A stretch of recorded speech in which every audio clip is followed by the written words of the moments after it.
मैं एक क्वेश्चन ले रहा हूं। पहले हम प्रोस्पेक्टिवली मेथड पर एक क्वेश्चन लेते हैं, देन फिर हम एक रेट्रोस्पेक्टिवली मेथड का क्वेश्चन देख लेंगे और उसके बाद आएंगे हम कि अब क्या चेंज आ गया है। बट उस चेंज के लिए ये दोनों चीजें आपको समझनी जरूरी है। क्लियर? तो सबसे पहले हम चलते हैं क्वेश्चन नंबर 33 पे। Question number 33 change in method of depreciation prospective date से हुआ है।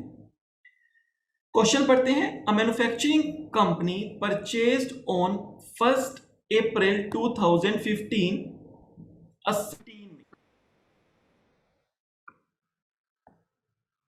एक मैन्युफैक्चरिंग कंपनी है जिन्होंने 1 अप्रैल 2015 में एक सेकेंड हैंड प्लांट परचेज किया। कितने का?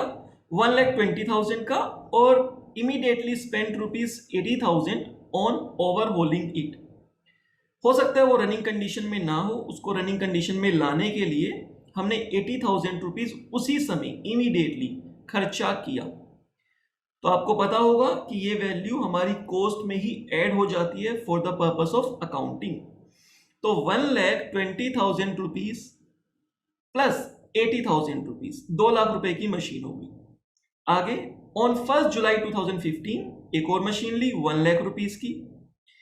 उसके बाद 1 जुलाई 2017, बीच में 2016 में कुछ नहीं हुआ, सीधा 2017 में जो हमने फर्स्ट प्लांट परचेज किया था या फर्स्ट मशीनरी परचेज की थी 1 अप्रैल 2015 को, वो ऑब्सोलीट होगी, उसको हमने 80,000 में सेल कर दिया।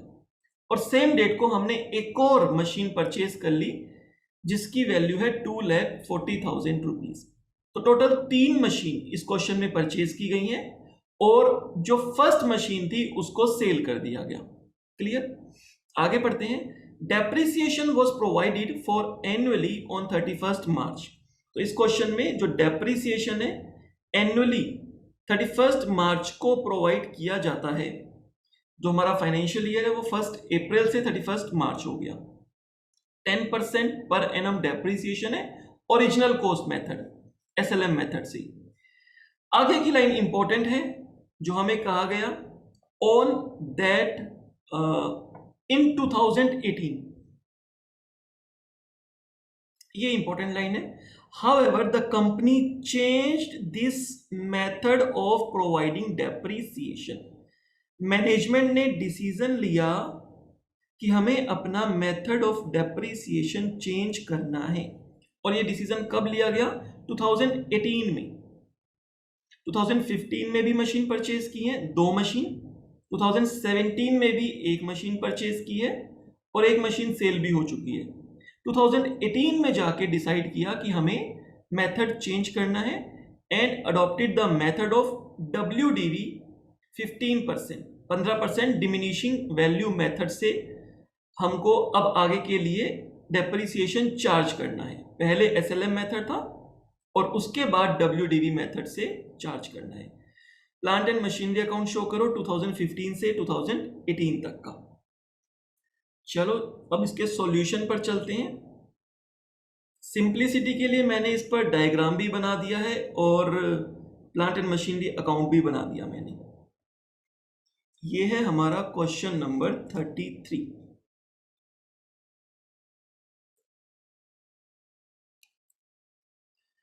यहां पर अगर आप देखोगे तो पूरे क्वेश्चन को मैंने डायग्राम में उतार दिया ताकि हमें बार बार क्वेश्चन की तरफ जाने की जरूरत नहीं पड़े। 1 अप्रैल 2015 फर्स्ट प्लांट परचेज किया 120 प्लस 80,000 ओवरहोलिंग कॉस्ट ऐड हो जाएगी, टोटल 2 लाख रुपीस हो जाएगा। तो क्वेश्चन को स्टार्ट करते हैं। बिल्कुल वैसा ही क्वेश्चन स्टार्ट करना है जैसे हम नॉर्मली किया करते थे। जब वो चेंज की बात कर रहा है 2018 में, तब हम उस चेंज को देखेंगे उसके लिए क्या करना है।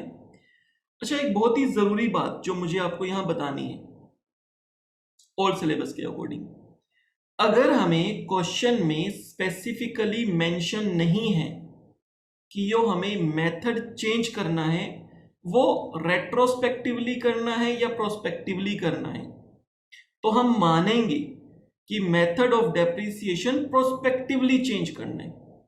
क्लियर?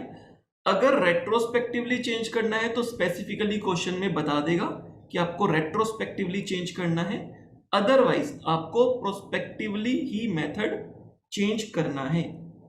तो इस क्वेश्चन में हमें स्पेसिफिक कुछ नहीं बताया था, इसका मतलब हमें प्रोस्पेक्टिव चेंज करना है। जब प्रोस्पेक्टिव चेंज होता है तो क्या होता है उसकी बात करते हैं। इसी क्वेश्चन में मैं आपको हिंट भी दे दूंगा, अगर यहां पर रेट्रोस्पेक्टिवली चेंज करना होता तो क्या होता। देखो 1 अप्रैल 2015 सबसे पहले एक असेट्स परचेज की हमने, 1 अप्रैल 2015 टू बैंक, यहां हमने मशीन 1 परचेज कर ली, टोटल 2 लाख रुपीस की।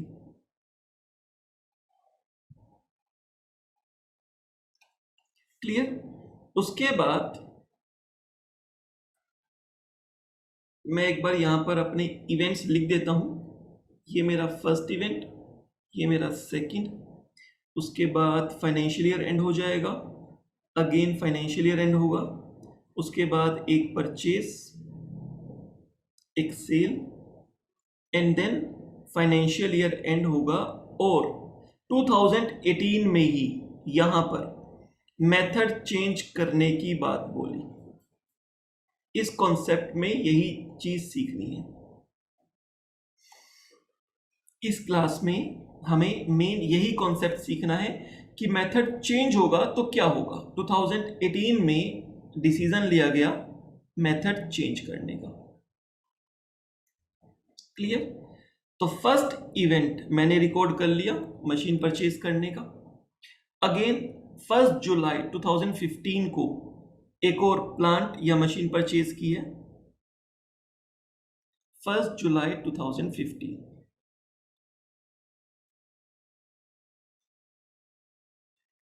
टू बैंक, और ये हो गया हमारे पास मशीन 2 या प्लांट 2।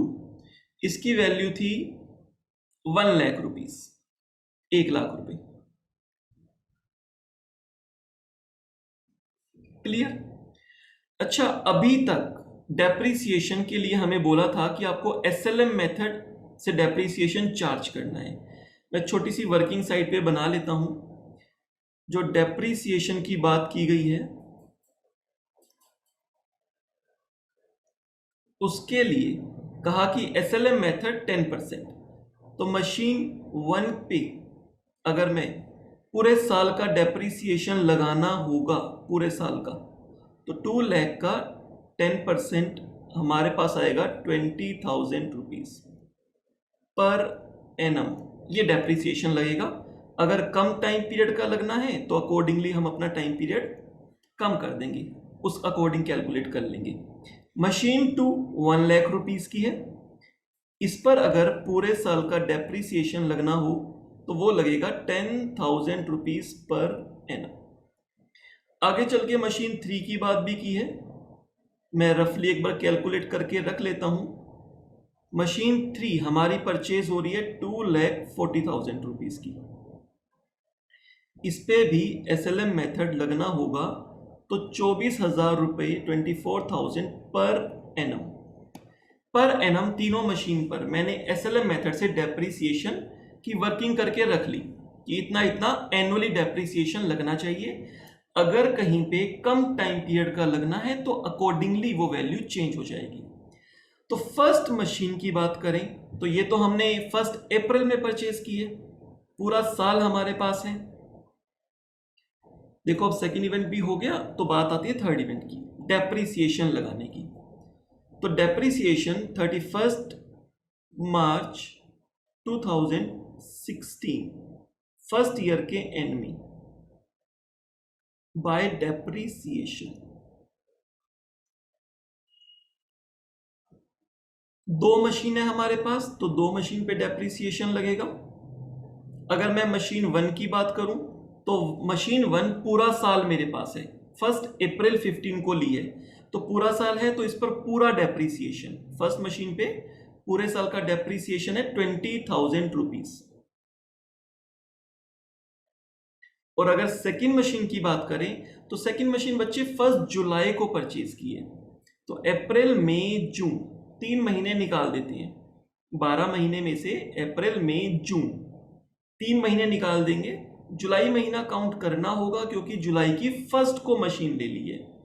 तो 10,000 तो पूरे साल का बनता था। अगर मैं मशीन 2 की बात करूं तो 10,000 पूरे साल का बनता था डेप्रीसिएशन, लेकिन मुझे लेना है 9 मंथ्स का। तो कैसे निकाल लेंगे? 9/12 कर लेंगे। 10,000 per annum multiply 9 divide by 12, 7500। ये मेरा 9 मंथ्स का डेप्रीसिएशन आ गया पहले साल। आगे अगर पूरे साल ये मशीन मेरे पास होगी तो 10,000 रुपये लगेगा। क्लियर? स्ट्रेट लाइन मेथड में पहले ऐसी वर्किंग बना लेने से थोड़ी सी कन्वीनियंस हो जाती है, क्योंकि आगे के ईयर्स में भी सेम डेप्रीसिएशन चलता है, राइट? तो 7,500 रुपये मशीन 2 पर डेप्रीसिएशन लग गया।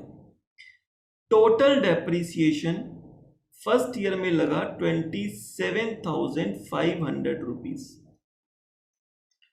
अब हम अपनी बुक्स को क्लोज कर देते हैं। 31 मार्च 16 को ही बुक्स हमारी क्लोज हो जाएंगी बाय बैलेंस कैरिड ऑन। और दोनों मशीन का हम क्लोजिंग बैलेंस निकाल लेंगे, मशीन 1 एंड मशीन 2। मशीन 1 का क्लोजिंग बैलेंस हो जाएगा 2 लाख माइनस 20,000 यानी कि 1,80,000 रुपीज। और मशीन 2 का हो जाएगा 1 लाख माइनस 7,500 यानी 93,500 रुपीज। 93 नहीं 92, 7,500 है, 92,500 रुपीज।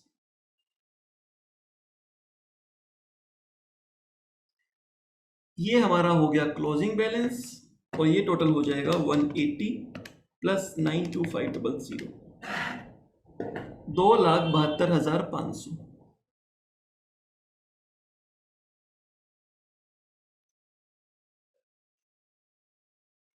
और टोटल आ जाएगा हमारे पास 3 लाख रुपीज। तो फर्स्ट ईयर हमारा कंप्लीट हो गया।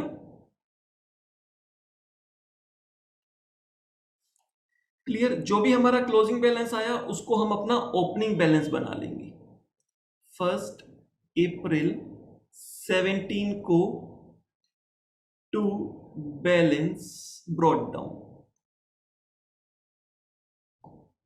दोबारा से कॉपी पेस्ट करने की जरूरत नहीं है, मैं टोटल बैलेंस लिख देता हूं। जहां मुझे चाहिए होगा कि फर्स्ट मशीन का कितना है या सेकंड का कितना है, तो मैं पिछले साल के क्लोजिंग को रेफर कर लूंगा, वहां पर मैंने बाइफर्केशन की हुई है। तो अब मेरा थर्ड इवेंट भी कंप्लीट हो गया। आगे चलते हैं। उसके बाद 2016 एंड 17 फाइनेंशियल ईयर 16-17 में कुछ भी नहीं हुआ, तो क्या करेंगे? सीधा हम बुक्स क्लोज कर देंगे। जब भी बुक्स क्लोज होती हैं तो डेप्रीसिएशन कैलकुलेट करना होता है। तो अब 31 मार्च 2018, सॉरी यहां पे आएगा 1 अप्रैल 16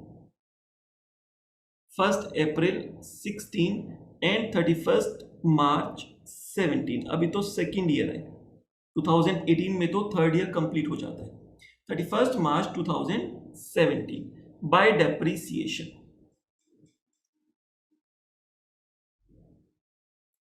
अगेन हमारे पास अभी भी 2 ही मशीन है और इस साल दोनों मशीन की मैं बात करूं तो दोनों मशीन पूरा 12 मंथ्स मेरे पास है, राइट? सेकेंड ईयर में दोनों मशीन, फर्स्ट मशीन भी पूरे 12 महीने और सेकेंड मशीन भी पूरे 12 महीने। तो मैंने एनुअल डेप्रीसिएशन कैलकुलेट किया हुआ था, फर्स्ट मशीन का 20 एंड सेकेंड मशीन का 10। तो 20 और 10 पूरा डेप्रीसिएशन चार्ज होगा।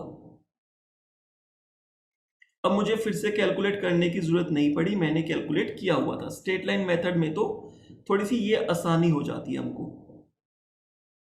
30,000 डेप्रीसिएशन आ गया और अब क्लोजिंग बैलेंस भी कैलकुलेट कर लेते हैं by balance carried out machine 1 and machine 2। Machine 1 ऊपर पिछले साल के क्लोजिंग में आपको बाइफरकेटेड वैल्यूज दिख जाएंगी। क्लोजिंग WDV मशीन 1 की थी 1,80,000, तो 180 माइनस 20 160 हो गया, और 92,500 माइनस 10,000 82,500 रुपीज हो गया।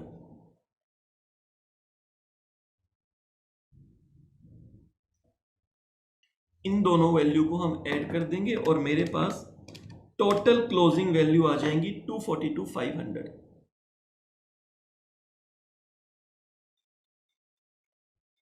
क्लियर? और यहां पर सेकेंड ईयर भी मेरे पास क्लोज हो जाता है।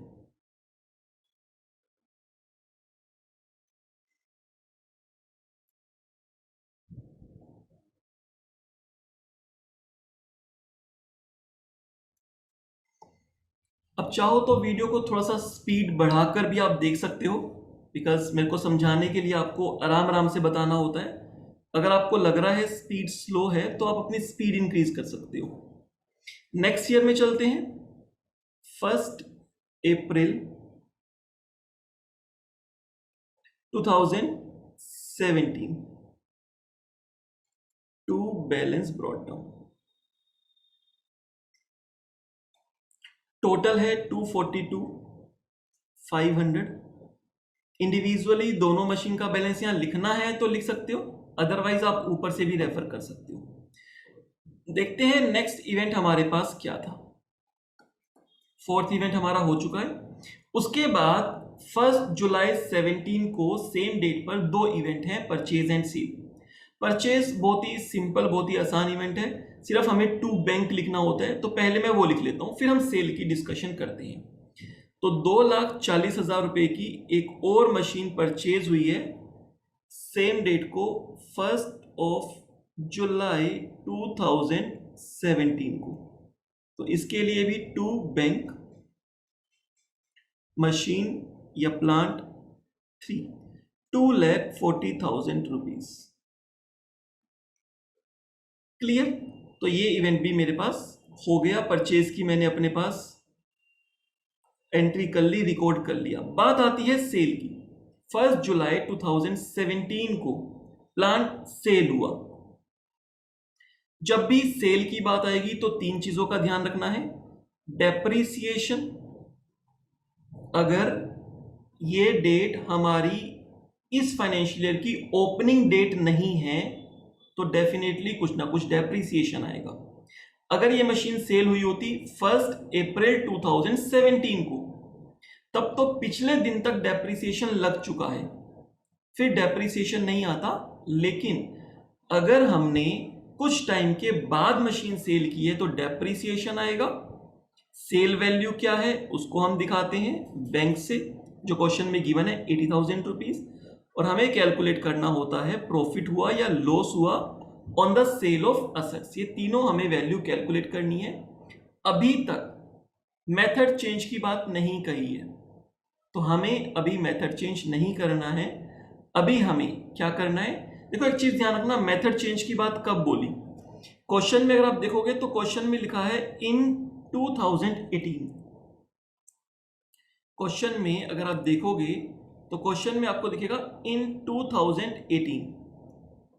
2018 में मैनेजमेंट ने, कंपनी ने डिसाइड किया कि मेथड चेंज करना है, तो कोई स्पेसिफिक डेट नहीं बताई, ईयर बताया 2018। तो हमें क्या चेक करना है, हमें यह देखना है 2018 में यूजुअली डेप्रिसिएशन किस डेट को लगता है।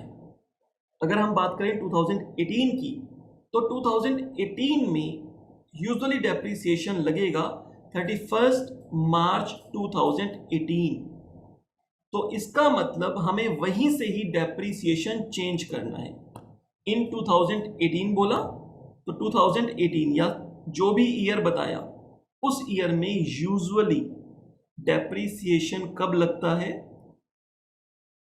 31 मार्च 18। अगर यहाँ कोई स्पेसिफिक डेट बोलता तो फिर हम उस डेट से चेंज करते, उस डेट के बाद हमें अगर डेप्रिसिएशन लगाना होता तो फिर हम मेथड चेंज करके यानी न्यू मेथड से डेप्रिसिएशन लगाते। अगर हमें स्पेसिफिक डेट नहीं बताई, ईयर बताया, तो उस ईयर में usually at the end of the financial year he depreciation लगता है, तो वही डेट से हम डेप्रिसिएशन का मेथड चेंज करेंगे, उससे पहले चेंज नहीं करेंगे। क्लियर? फिर से चलते हैं। तो यहां पर प्लांट सेल हो गया, प्लांट 180,000 रुपीज का सेल हो गया, प्लांट मशीनरी एक ही बात है यहाँ पे। डेप्रिसिएशन, बैंक और प्रॉफिट एंड लॉस, ये तीनों चीजों का मुझे ध्यान रखना है।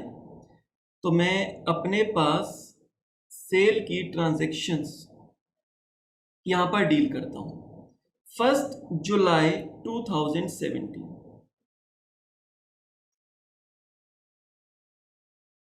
सबसे पहले लगेगा डेप्रिसिएशन, जो असेट सेल कर रहे हैं उस पर, बाकी सब पर नहीं। मशीन 1 सेल हो रही है तो इस पर डेप्रिसिएशन कैलकुलेट करना है। कितने टाइम पीरियड का? इससे पहले लास्ट फाइनेंशियल ईयर तक डेप्रिसिएशन लग चुका, 31 मार्च 17 तक डेप्रिसिएशन लग चुका। आपको किस पर लगाना होगा? यहां चेक करना होगा कि ओपनिंग डेट आपकी 1/4 है, तो 1/4 से लेकर कब सेल कर रहे हैं? 1/7, तो 1/4 से 1/7 तक, अप्रैल का महीना पूरा, मई का महीना पूरा और जून का महीना पूरा। 1/7 को तो असेट सेल हो गई। अप्रैल, मई, जून, 3 मंथ्स का डेप्रिसिएशन आपको कैलकुलेट करना है मशीन 1 पे। तो मशीन 1 पर पूरे साल का डेप्रिसिएशन 20,000 रुपए होता है। स्ट्रेट लाइन मेथड से ही लगाना है, अभी मैं मेथड चेंज नहीं कर रहा। स्ट्रेट लाइन मेथड से पूरे साल का 20,000 रुपए डेप्रिसिएशन होता और मुझे लगाना है 3 मंथ्स का। तो 20,000 मल्टीप्लाई 3 डिवाइड बाई 12, ये मेरे पास आएगा 5,000 रुपीज, 5,000 रुपए। क्लियर? सेम डेट को सेल करने से कितने रुपए मिल गए? बाय बैंक सेल से मुझे मिल गए थे 80,000 रुपीज, 80,000 रुपए। 80,000 रुपीज सेल करने से मिल गए। अब मुझे निकालना है प्रॉफिट या लॉस। वो कैसे निकालेंगे? ओपनिंग डेट को ओपनिंग WDV, इस ईयर में, जिस ईयर में हम असेट सेल कर रहे हैं, उस ईयर में मशीन 1 की ओपनिंग WDV क्या है? वो है 1,60,000 रुपीज। कहां से पता चला? इसके ऊपर वाला जो ईयर है, इस ईयर में यहां हमें दिख रहा है क्लोजिंग WDV 160 है, तो इसका मतलब इस वैल्यू में मशीन 1 की जो ओपनिंग WDV है वो है 160। तो बच्चे जो 1/4/17 है, 1/4/17 को इसकी बुक वैल्यू 160 है, लेकिन हमें बुक वैल्यू चाहिए सेल डेट की, 1 जुलाई की। अगर यहां मुझे हल्का सा वर्किंग नोट बनाना हो समझाने के लिए, तो बच्चे मुझे बुक वैल्यू चाहिए सेल डेट की, और सेल कब हुई है? 1/7/2017 को। मुझे इसकी बुक वैल्यू चाहिए, कैसे निकलेगी? 1,60,000 रुपीज माइनस 3 महीने का जो डेप्रिसिएशन हमने लगाया 5,000 रुपए, यानी कि हमारे पास 1,55,000 रुपए बुक वैल्यू आ जाएगी सेल डेट को, 1,55,000 रुपीज सेल डेट को। अब सेल वैल्यू क्या है? सेल वैल्यू है 80,000 रुपीज। तो इसका मतलब 1,50,000 वाली असेट्स हमने 80 में सेल कर दी, तो मतलब हमें लॉस हो गया। 1,55,000 रुपीज माइनस 80,000 रुपीज, 75,000 रुपीज का हमको लॉस हो गया। और आप इसको कैसे भी चेक कर सकते हो, अगर यहां पर ओपनिंग WDV आपकी 160 है डेबिट में, तो क्रेडिट में 3 चीजों का टोटल 160 होना चाहिए। मशीन 1 पर ही डेप्रिसिएशन, मशीन 1 की सेल वैल्यू और तीसरा लॉस, ये तीनों मिलाकर 160 होना चाहिए। अगर डेप्रिसिएशन प्लस बैंक इन दोनों का टोटल 160 से ज्यादा आ रहा होता, डेप्रिसिएशन एंड बैंक इन दोनों का टोटल 160 से ज्यादा होता, तो मैं क्रेडिट साइड पे नहीं, फिर मुझे डेबिट साइड में लिखना होता डिफरेंस, और वो होता प्रॉफिट। क्लियर? या वेरीफाई कर सकते हो, अदरवाइज दूसरा तरीका है जो बुक वैल्यू कैलकुलेट कर लो और सेल वैल्यू से कंपैरिजन कर लो बाय बैलेंस। सॉरी, यहां पर बैलेंस नहीं, ये तो असर सेल हुई है, इस पर प्रॉफिट हुआ या लॉस हुआ, तो profit and loss statement account. Credit side में आया तो हमारा ये लॉस है, loss on sale of assets या फिर मशीन 1, और लॉस कितना है 75,000 रुपीज का। यहां तक तो बच्चे क्वेश्चन सिंपल है, जो आप ऑलरेडी करके आ चुके हो, पहले भी आपने यहां तक के क्वेश्चंस किए हुए हैं, ये क्वेश्चंस तो आप करके आ चुके हो। जो समझने की चीज है वो तो अब आएगी कि मेथड चेंज हो रहा है 2018 में। अब क्या करना है उसको समझते हैं। मशीन 1 तो सेल हो गई है, अब उसके बाद ये इवेंट मेरा हो गया, 6 इवेंट सेल वाला हो गया। अब कहां चलेंगे 7th इवेंट पे, 31 मार्च 2018, जहां हमें डेप्रीसिएशन लगाना है, और यहां पर मेथड चेंज हो गया। क्लियर? तो चलते हैं 31 मार्च 2018।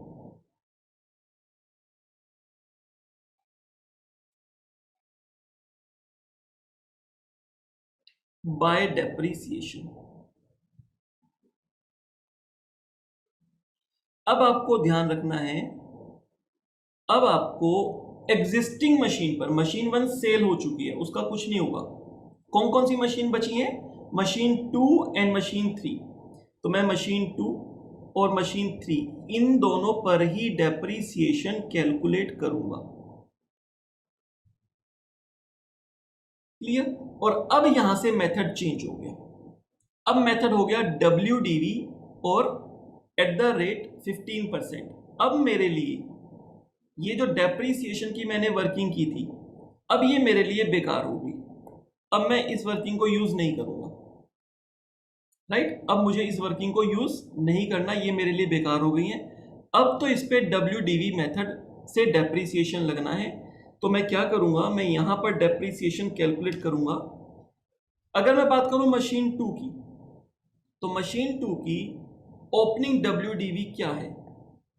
लास्ट ईयर हमने कैलकुलेट की है, अगर आप देखोगे तो 82,500 रुपीज, 82,500 रुपीज। और मशीन 3 की बात करूंगा तो मशीन 3 तो अभी परचेज की है 240 की।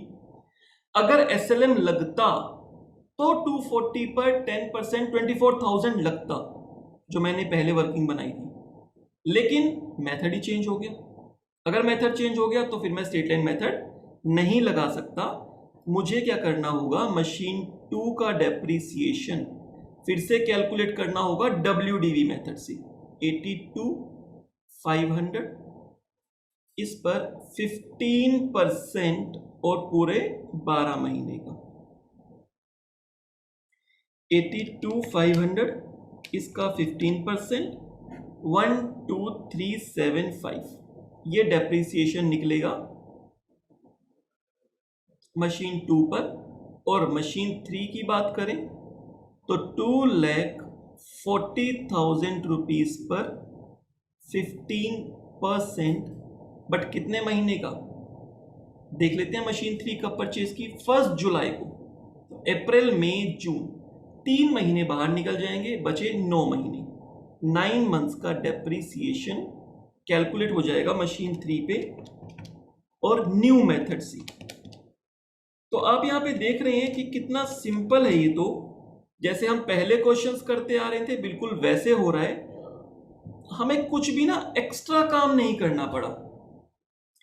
अगर ये मेथड चेंज नहीं होता तो 31 मार्च 18 को मैं स्ट्रेट लाइन मेथड से डेप्रीसिएशन लगा देता, और स्ट्रेट लाइन मेथड से डेप्रीसिएशन कितना लगता, यहां पर मैंने वर्किंग की हुई है, ओरिजिनल कॉस्ट पर लगता है सेकेंड मशीन पर 10,000 पूरा लग जाता, और मशीन 3 पर एनुअली बनता है 24,000, लेकिन थर्ड ईयर मशीन हमारे पास 9 मंथ्स है, तो 24,000 मल्टीप्लाई 9/12 ये कैलकुलेट करके मैं लगाता अगर मेथड चेंज नहीं होता तो। बट अगर मेथड चेंज हो गया तो मैंने क्या किया, मुझे अब WDV मेथड फॉलो करना है, और WDV मेथड तो ओरिजिनल कॉस्ट पर नहीं लगता। WDV मेथड किस पर लगता है? ओपनिंग WDVs पर। जो भी अब ओपनिंग WDV है उस पर लगेगा। मशीन 1 की ओपनिंग WDV 82500, और मशीन 3 तो इसी ईयर में परचेज की है 240 की, तो इसलिए इस पर 240 पर डेप्रिसिएशन 15% लग जाएगा, 15%, क्योंकि जो न्यू मेथड चेंज हुआ और उसमें डेप्रिसिएशन 15% लगाने को बोला। तो ये दोनों डेप्रिसिएशन मेरे कैलकुलेट हो गए, 1 2 3 7 5 एंड 27,000 रुपीज। तो बच्चे ये बहुत ही आसान है, कुछ भी नहीं था इसमें तो, क्योंकि ये प्रोस्पेक्टिव मेथड है, मुझे कुछ भी एक्स्ट्रा वर्किंग नहीं करनी पड़ी। अगर इसी क्वेश्चन में बोलता रेट्रोस्पेक्टिवली चेंज करना है, रेट्रोस्पेक्टिवली, तो मुझे कुछ एक्स्ट्रा वर्किंग करनी होती। क्या एक्स्ट्रा वर्किंग करनी होती? उसमें ध्यान रखो एक चीज, जो भी एक्स्ट्रा वर्किंग करनी है, रेट्रोस्पेक्टिवली मेथड चेंज करना है, कभी भी जो मशीन सेल हो चुकी है उस पर आपको कोई भी एक्स्ट्रा वर्किंग नहीं करनी है, उस पर डेप्रिसिएशन चेंज नहीं करना है। जो सेल हो गई मेथड चेंज करने से पहले, जो सेल हो चुकी है, यानी मशीन 1 हमारे केस में सेल हो चुकी थी पहले, तो मशीन 1 के लिए मैं कोई एक्स्ट्रा वर्किंग नहीं करता कि मशीन 1 पर शुरू से WDV लगा होता तो क्या होता। वो तो बच्चे सेल हो गई, वहां तो प्रॉफिट या लॉस निकल के सेट ऑफ हो गया, उसको नहीं छेड़ना।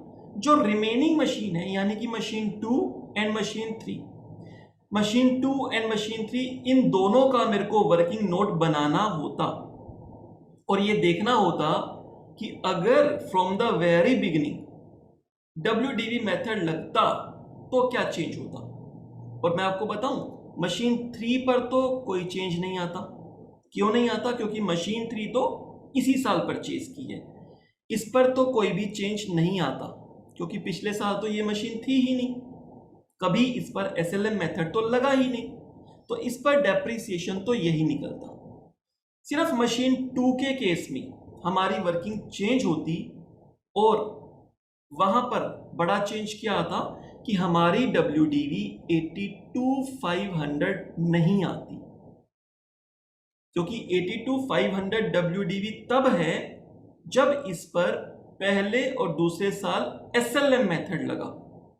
अगर पहले और दूसरे साल भी WDV मेथड लगता तो ये हमारी ओपनिंग WDV चेंज होती, क्योंकि डेप्रिसिएशन कम या ज्यादा कुछ भी हो सकता था।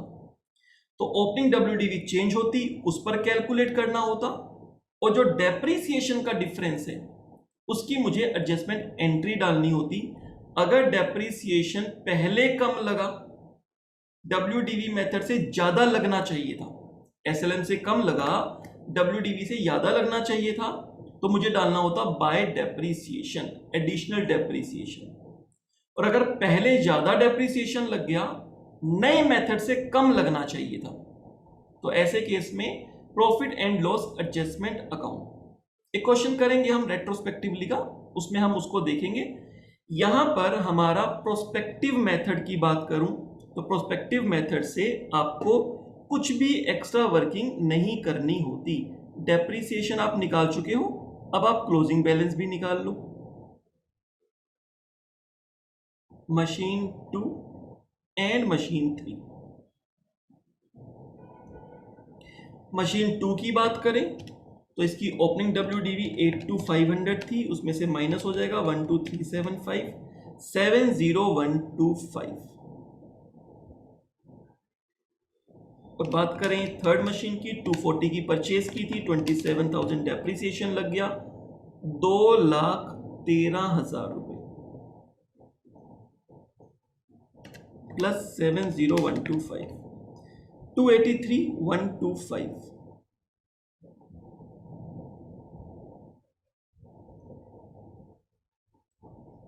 और दोनों साइड का टोटल कर लेंगे। ये हमारे पास आ जाएगा 240 प्लस 242 500, 482 500।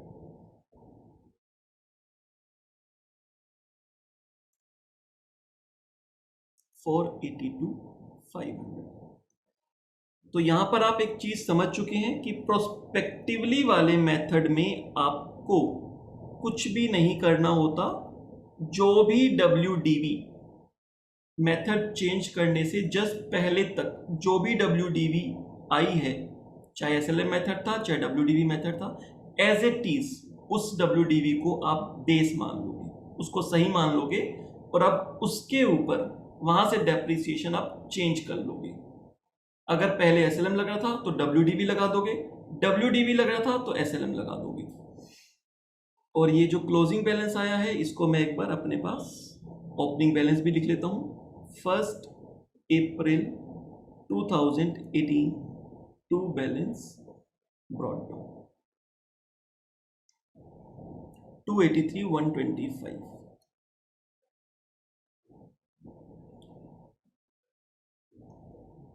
ये बच्चे यहां पर मेरा ये क्वेश्चन कंप्लीट हो जाता है। मैं एक बार पूरा क्वेश्चन आपको स्क्रीन पे दिखाने की कोशिश करता हूं, थोड़ा छोटा हो जाएगा। ये बच्चे मेरा कंप्लीट क्वेश्चन है, आप स्क्रीन पे देख पा रहे हो। मशीनरी अकाउंट यहां पर हमने बना दिया, जो रिक्वायरमेंट थी। एक मशीन सेल हुई थी, उसका भी प्रॉफिट लॉस हमने निकाल लिया, प्लस लास्ट ईयर में जाकर डेप्रिसिएशन का मेथड चेंज हुआ था, बस उस ईयर में हमने मेथड सिंपली चेंज कर दिया, SLM से WDV कर दिया। पिछले सालों में जो भी गलती हो गई सो हो गई, उसका कोई भी इंपैक्ट करंट ईयर में, मतलब जिस ईयर में मेथड चेंज हुआ वहां पर नहीं लिया गया। क्लियर? तो यहां पे हमारा प्रोस्पेक्टिवली मेथड कंप्लीट हो जाता है। और नेक्स्ट क्लास में हम रेट्रोस्पेक्टिवली मेथड का एक क्वेश्चन देखेंगे, और उसके बाद फिर हम आएंगे अपने न्यू सिलेबस में, मतलब जो न्यू चेंज हुआ है उस पर आएंगे। तो टोटल 4 क्लासेस के अंदर आपको ये वाला change in method concept clear होगा। तो चारों क्लासेस को आपको अच्छे से देखना है। Okay, wish you all the best, bye bye, take care.